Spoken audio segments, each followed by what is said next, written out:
Shalom Bapak Ibu Saudara yang terkasih dalam nama Tuhan. Kita akan kembali merenungkan firman Tuhan bersama dengan saya Pendeta Yonatan dari GKI Mojosari.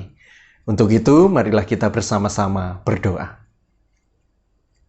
Ya Bapa, jikalau saat lagi kami akan merenungkan sabda kebenaran firman-Mu, pimpinlah dan sertailah kami supaya kami boleh mengerti apa yang Tuhan kehendaki. Ajarlah kami untuk memahami kehidupan ini dengan terlebih dahulu mendengar apa yang Tuhan katakan. Dalam Kristus kami telah berdoa. Amin.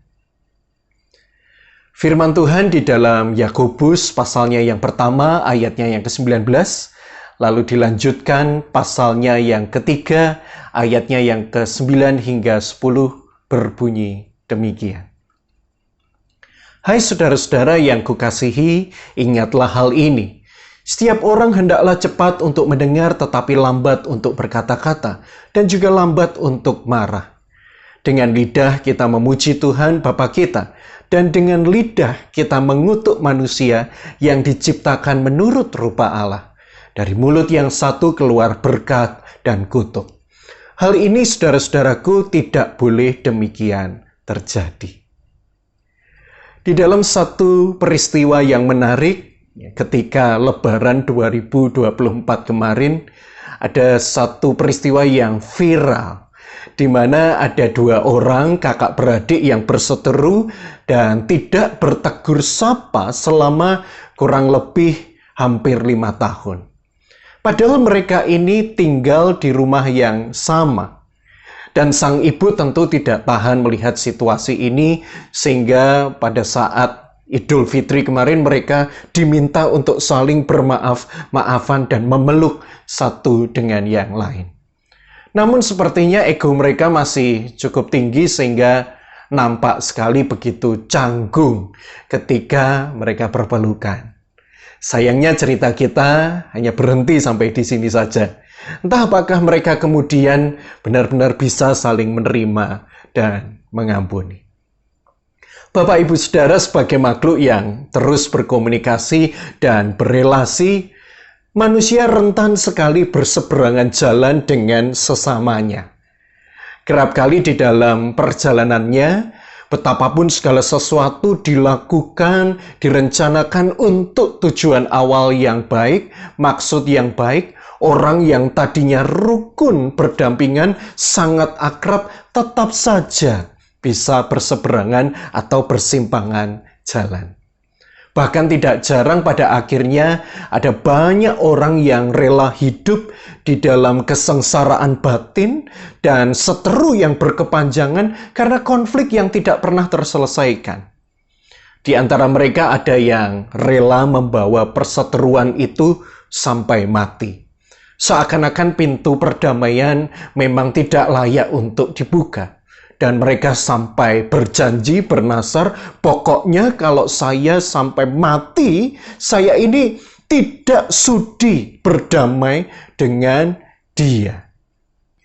Saudara kasih Tuhan, mari kita bersama merenungkannya.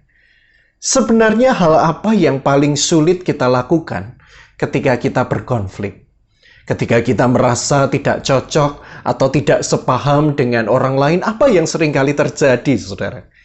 Disadari atau tidak, ketika kesalahpahaman atau perselisihan itu terjadi, kita akan menjadi pribadi-pribadi yang cenderung lebih sulit untuk mendengar daripada sebelumnya.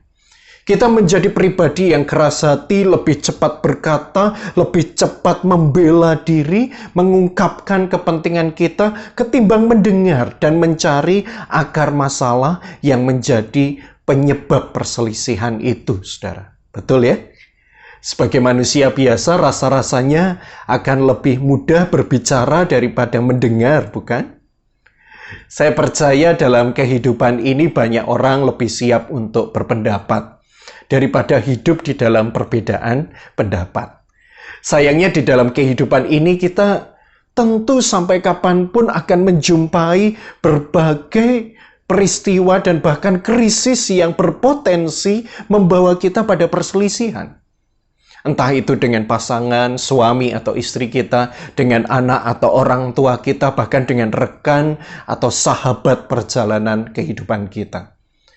Sehingga bila ini menjadi semacam kenyataan hidup, keniscayaan, maka itu artinya sekarang tantangan kita adalah justru bagaimana kita bisa mengelola relasi kita itu dengan bijaksana. Penulis Yakobus memberikan satu tips relasi yang sangat baik, saudara. Bahwa setiap orang hendaklah cepat untuk mendengar tetapi lambat untuk berkata-kata dan juga lambat untuk marah. Perkataan ini bukan ingin mengajak kita secara harafiah tentu. Mendengarkan dengan cepat-cepat atau malah merasa takut untuk berbicara. Tidak usahlah saya ini berkata atau berpendapat daripada salah atau menyakiti hati. Bukan itu, Bapak Ibu. Tetapi bahwa di dalam komunikasi perlu ada cara-cara yang bijaksana supaya apapun yang disampaikan kemudian melalui perkataan kita itu dapat membangun relasi kita dan tidak menjadi batu sandungan di dalam perjalanan hidup bersama.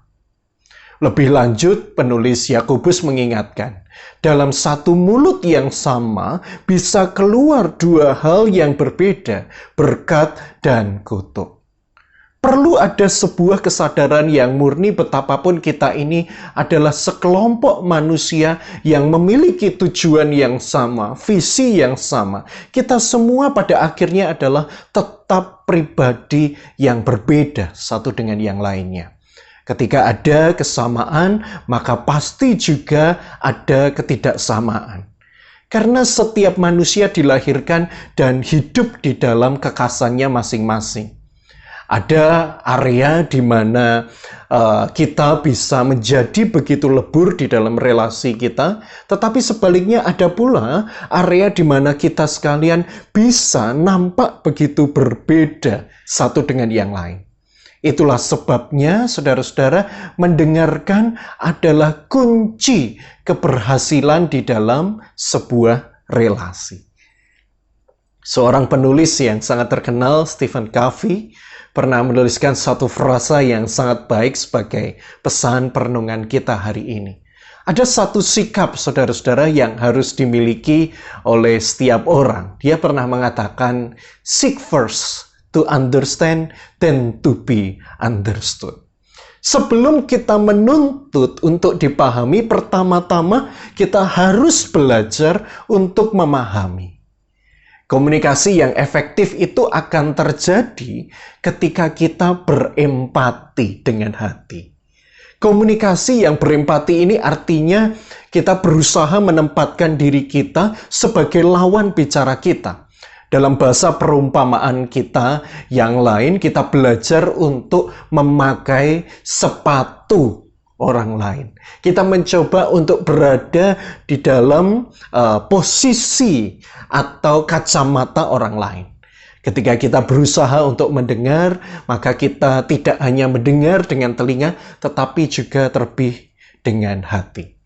Dengan sikap ini, saudara-saudara, kita tidak akan pernah mudah terjebak hanya pada persoalan siapa yang salah, siapa yang benar, siapa yang patut dihargai atau dihormati, dan siapa yang tidak. Kita juga tidak akan mudah terjebak di dalam konflik yang timbul karena asumsi dan persepsi. Dengarkanlah untuk memahami, bukan hanya sekedar memberikan jawaban. Tuhan memberkati. Amin. Mari saudara-saudara, kita bersama berdoa. Allah Bapa yang penuh kasih, kami mengucap syukur dan berterima kasih atas setiap anugerah relasi yang kami terima. Biarlah di dalam setiap relasi yang kami miliki ini kami semakin belajar pertama-tama untuk mendengarkan dengan hati, bukan hanya dengan telinga. Dan biarlah Tuhan sendiri yang boleh memelihara setiap kami di dalam kehidupan ini. Hanya di dalam nama Tuhan kami, Yesus Kristus, kami telah berdoa. Amin. Tuhan memberkati kita.